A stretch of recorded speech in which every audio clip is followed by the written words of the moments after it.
the dramatic intervention during the Windrush legislation. After the House of Commons had passed the legislation to block the Windrush generation from entering the UK, something happened that was so unusual, so rare, that it's constitutionally unique.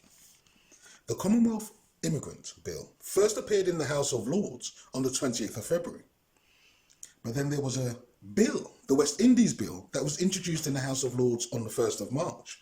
But this bill was brought into the House of Lords under Royal Prerogative by order of the Privy Council. Royal Prerogative is the exercise of the absolute sovereign power that is vested in the monarch as the head of state.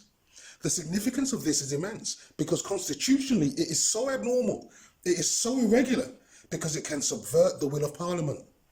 Think Henry VIII powers or the divine right of kings. That's royal prerogative. So the Commonwealth Immigrants Bill was presented to the House of Lords from the House of Commons on the 28th of February. And the West Indies Bill was presented in the House of Lords under royal prerogative by order of the Privy Council. Now, the bill itself was to enable provision to be made for the establishment of common courts and other authorities for, and fresh provision to be made for the government of certain or specific West Indian colonies, and to enable provision to be made for the establishment of new forms of government for combinations of such colonies. That's it.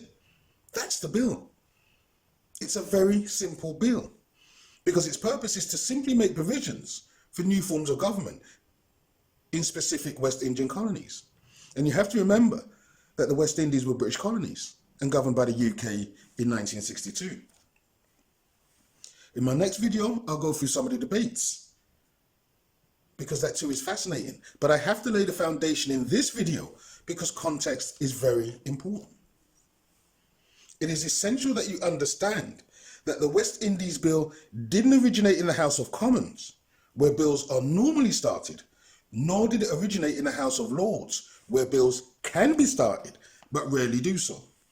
This bill originated from an authority even higher than the House of Lords, by the Privy Council under royal prerogative. People think the Prime Minister is the highest authority. He isn't. There are higher levels of authority than the Prime Minister. But the point is this: the government of the day had no intention of doing anything other than barring West Indians from entering the UK. Their sole purpose with the Commonwealth Immigrants Act was to shut the door on West Indians coming to the UK.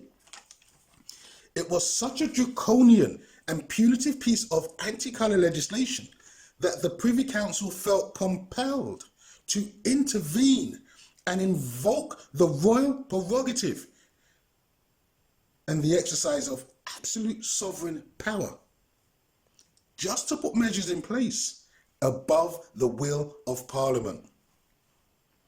Because the only will of the Tory government when they passed the Commonwealth Immigrants Act was to shut the door on people of colour coming to the UK from the Caribbean.